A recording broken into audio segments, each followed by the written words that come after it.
Okay. Good evening. I'm Mark Walters with the Housing and Planning Department, and I'll be moderating questions this evening. I'm Maureen Meredith. I'm the Plan Amendment Case Manager for the City of Austin. I'm the case manager for this case and all Plan Amendment cases that come through the city.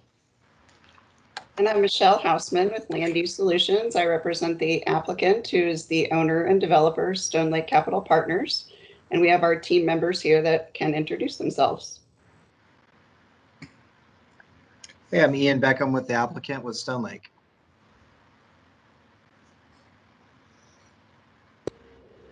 I'm Bill Davies with Davies Collaborative, the architect. And I'm Holly Barr with Michelle Hausman's office, Land Use Solutions. Okay. Thank you. Excuse me. So with no further ado, let's see if we get started here. Can everyone see that? Yes. Yes, ma'am. Okay. Maureen, you want to get started? Yes. So hello again. My name is Maureen Meredith. I work for the City of Austin Planning and Housing Department. Tonight at 7 o'clock, starting at 7, we will discuss NPA 2020-0016.02. So first, if you're joining us, please let us know who is here by clicking on the chat box icon, and you can type in your name and organization. You can share information about yourself by clicking on the URL in the chat box and filling out the form. If you could please mute your telephone or your computer, that would be great. Thank you. So how to participate. There is a speech bubble in the menu bar on your screen at the bottom of your screen, and you'll be able to chat by opening the chat box where you can type your questions at any time. After the presentations, you can click on the raise hand icon to be called on to speak.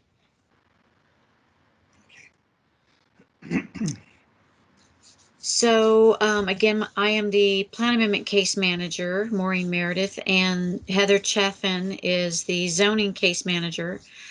So if you have any future questions about the zoning case, you can contact her at that information on the screen. Maureen, can I tell you one thing? It's switched to Wendy Rhodes. Oh, I did not know that. Okay, Yes, sorry ma'am. about that. So that will be corrected on the website when we post the presentation. And if you call Heather, she can give you Wendy's contact information. Okay, thank you. You're welcome. So the agenda tonight, I'll give you more detail about the case. We'll go over the guidelines for group discussion, how to participate in the process, why there is a plan amendment application, what is a future land use map, which is also called a FLUM. We'll go into applicant presentation, then we will open the meeting to questions and answers.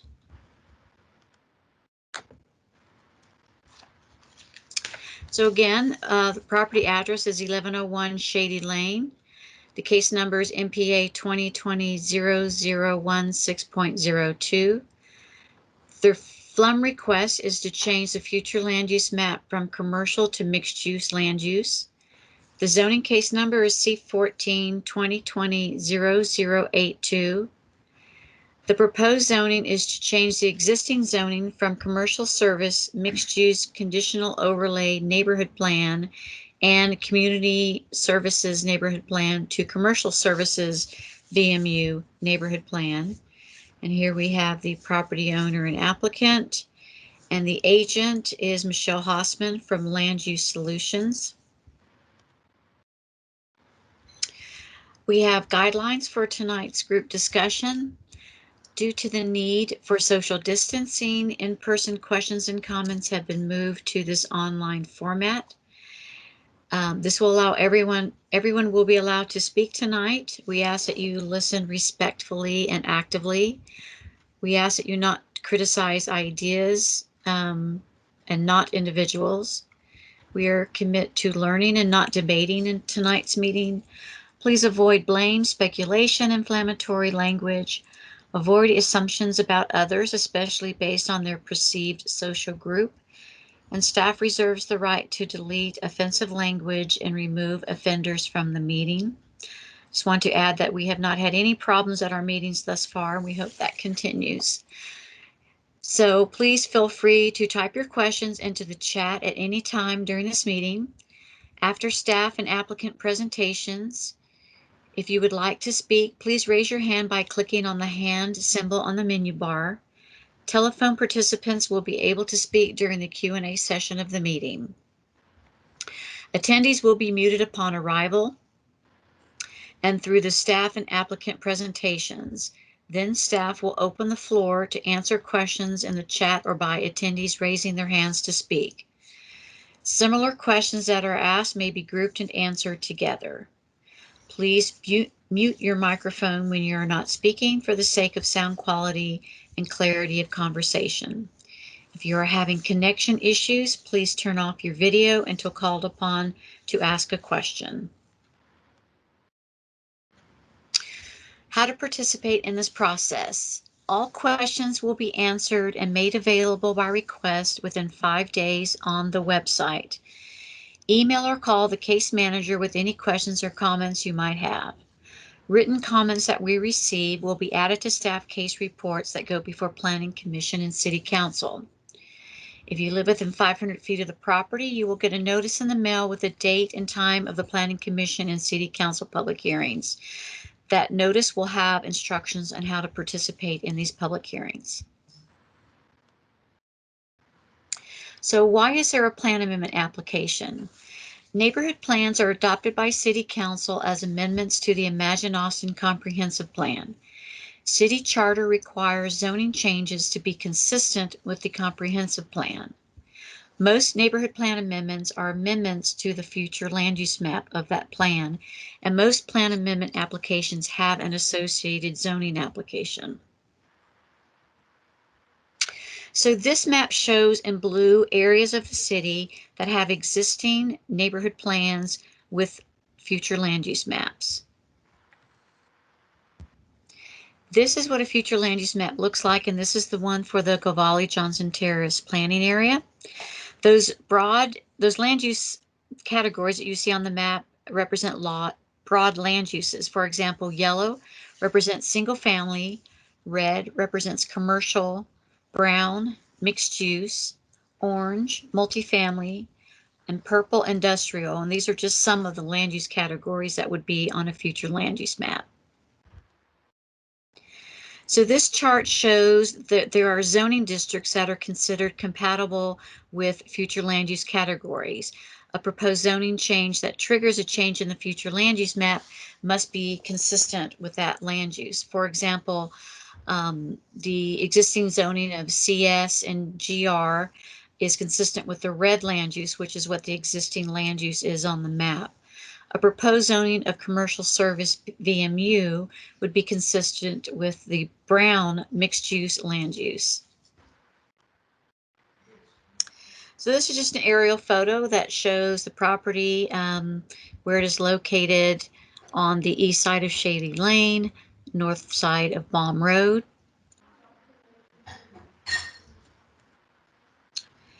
This is a Google map that shows some of the uses around the property. This is a future land use map. Underneath that blue hue, the land use would be red. This is a existing zoning map. The existing zoning is GR. Oh, and let me just back up a bit. So the top portion that is CSMUCO NP is part of the zoning change, but not part of the plan amendment application. So this map shows the property and location to the Imagine Austin growth concept map and shows Airport Boulevard being an activity corridor and in relation to the Springdale Station Activity Center. So next is presentation by Michelle Hossman, the property owner's agent. So Michelle, do you want to share your screen or do you want to just roll on over to this? I'll try to share my screen. I hope I can make it work. Thank you for asking. Let me back out, or you just jump in and. Okay. Perfect. Thank you. So I stopped sharing. Thank you.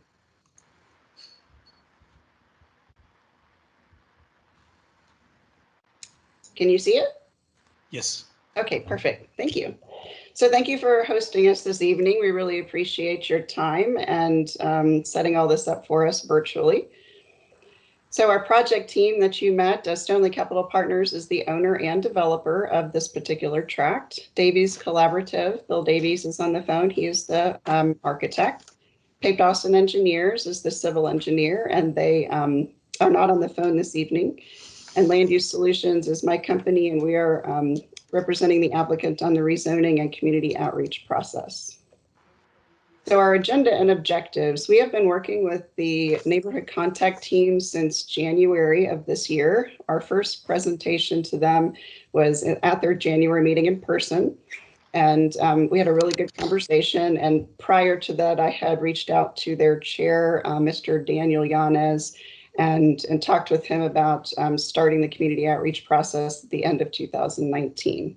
So where we are today is we'll give you a process update and then our design response to comments, which we've had several different plans that we have presented and talked with the neighborhood about. There's an urban trail and parks improvements and affordable housing. Those are all the topics of conversation that we have had so far.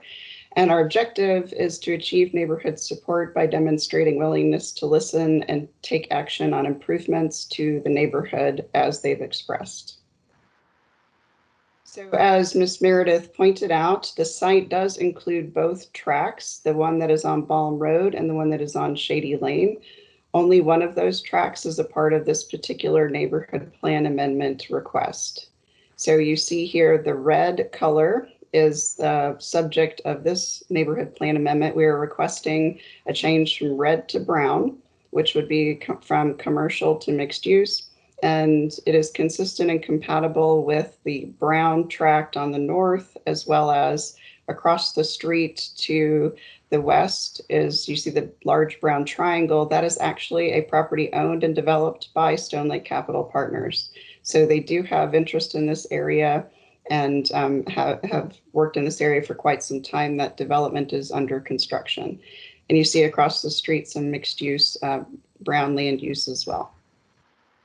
And then here you'll see the zoning district surrounding. So the subject tract is GRNP at this time.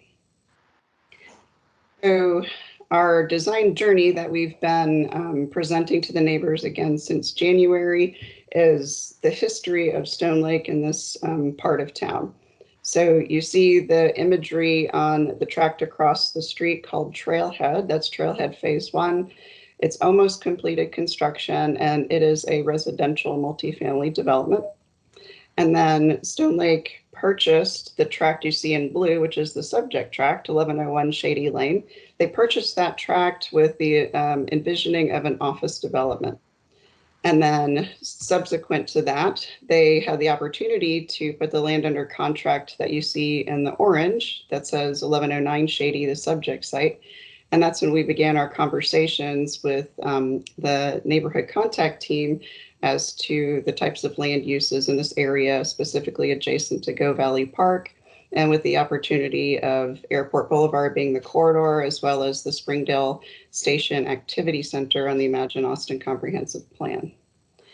And here was their first vision for this particular tract, which was an office development. And it consisted of 134,900 square feet of office, 536 parking spaces, and 7 levels of parking. So you see the 2 white structures, different views here, were along Shady, and then along Bolm Road was the parking garage to serve the office development. And this is a rendering that Bill's team put together to show from Govalle Park into, from the park towards the development. So again, you can see the orange colored structures are the office building, and then the gray is the parking garage. So we discussed the land use and talked with the neighborhood contact team and came up with an alternative of a mixed use project, which you see here. And it is what we would call a multifamily wrapped project, which has units on the orange and then ground floor retail. So, and then you also can see in this particular image where there's an existing parking lot that is actually on city land and is part of Govalle Park. So it consists of 230 units, 8,000 square feet of mixed use space and 299 parking spaces and 6 levels of parking that is wrapped by residential units. So the mixed use project is the purpose of this neighborhood plan amendment and the zoning change. So we have gone the direction of choosing the option of a mixed use project, and that is the subject of the change. So here you will see we have some renderings that show what the mixed use project would look like from the park and from Bolm Road, which is adjacent to the entrance to the park's parking lot. And again, here you see the green arrows. I'm trying to orient everybody so you can understand where this view is taken from. So this here shows you the structure as a mixed use project with ground floor retail and residential on the top floors. And the driveway that you see by the woman that's on the bicycle is the entrance to Govalle Park's parking lot. So the idea here in our conversations with the contact team was the mixed use development provides services on the ground floor, and the Shady Lane Cafe you see with the red umbrellas that go down Bolm Road, unwrap the corner toward the park. The idea was to have restaurant and ground floor uses that face the park. Originally, we had those uses more toward the Shady Lane intersection, but in our conversations, we have moved those to have the opportunity to have those uses facing the park. And also the architectural articulation as it goes down Bolm Road, it is kind of an odd shaped tract. So it will have articulation. It won't look like just one sheer solid wall or solid parking garage face. And this is the view from the park, which is exactly the same view that we showed you of the office proposal. And it also has articulation, and there are some large trees. These are actually real trees. And you see the parking lot of Govalle Park and how it would interact with the building. And I'm going to turn this over to Bill Davies so he can further explain the architecture. Thanks, Michelle. And I think more importantly, I'd like to talk to the changes we made in the design, based on our understanding of feedback from the neighborhood group. As Michelle alluded to, we had initially planned this project to have the mixed use component along Shady. But as seen in that previous rendering, we brought the retail and restaurant or potential restaurant space, over to the park, so they would help animate that park area and really provide an amenity to the park users. As we progress through the slide to the next one, here there was feedback from the neighborhood group about the perceived scale of the project, especially the area to the right where they had the white stucco and the stone below it, and just the potential massiveness of it. And there was a concern expressed of that scale. And so we went back to the drawing board on that area, and there's another slide kind of showing an adaptation made where we brought in different materials. We toned down the scale of the roof elements. We added elements that kind of brought down the perceived scale of the project. We also responded to comments from the neighborhood group that requested real natural Austin-oriented materials. So we brought in a significant amount of Austin limestone and dark metals and things of that nature that would be in keeping with the area. If you want to progress to the next slide, you'll see here kind of a comparison of the designs as it progressed, but kind of even more importantly, we'll kind of look at the very next slide, Michelle. And here you see the building as it is oriented immediately against the trail. So this is kind of the east part of our building. So we added in elements along the facade that help bring down the scale of it, make it feel more like a series of townhomes or kind of smaller residences along the edge of the park. We've also set the building to where we could have a significant inclusion of landscaping in a creative way to help buffer and to help kind of add to the overall feeling of the park at the trailhead. Thank you, Bill. Mm-hmm. So the next topic is the urban trail. And our subcommittee members that were assigned to us in January are Ben Ramirez and Candace Fox. So we've been working with them on this particular issue. And also Nadia Barrera Ramirez and Ben and Candace and all of our team are working toward this Green Line Trail connection. So basically, it would provide mobility equity for Johnston Terrace neighborhood and its visitors. And the purpose is, you see here in the red, where this urban trail, so just to orient you, so Trailhead 2 is where the subject property is located. Trailhead Phase 1, which I showed in the initial aerial with the rendering in place, the triangular shaped tract is Stone Lake's original residential development. They constructed in the green, which is an urban trail that connects from the neighborhood, hopefully all the way to downtown.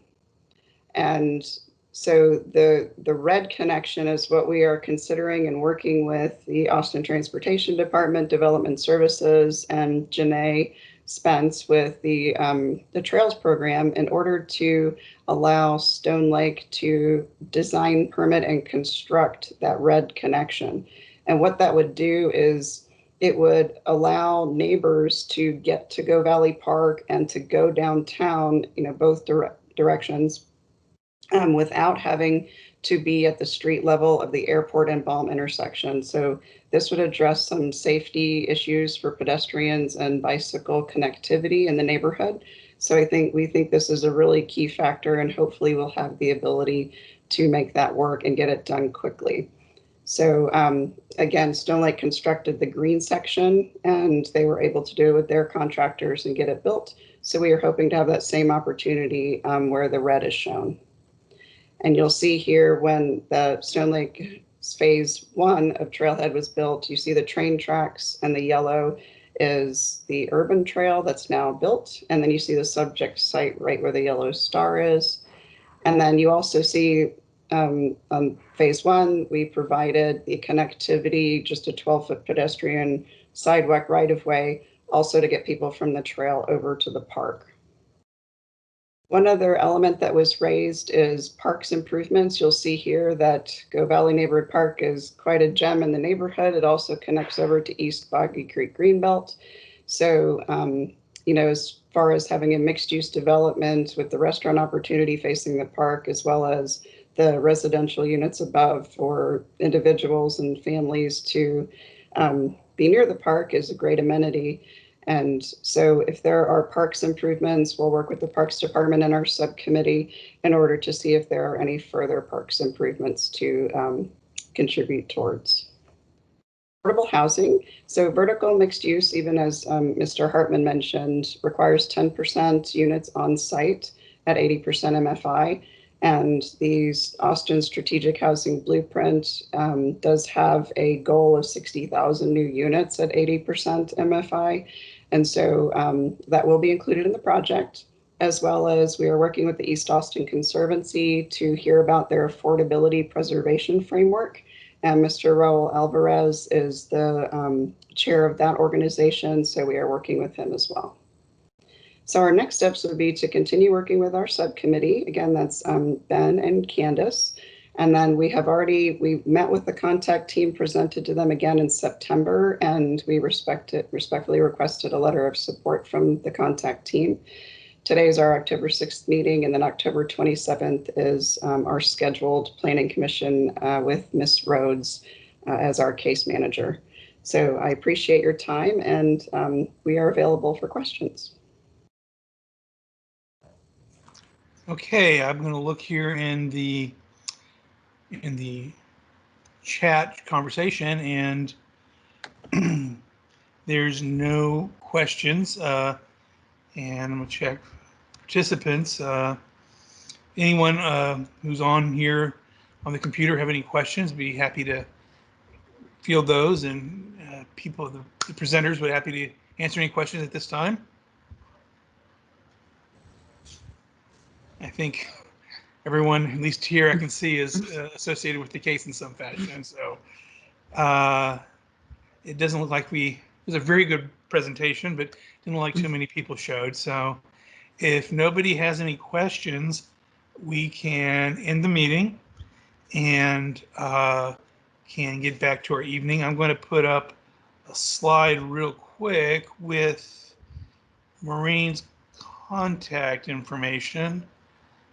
And so if anybody who's not associated with the case wants to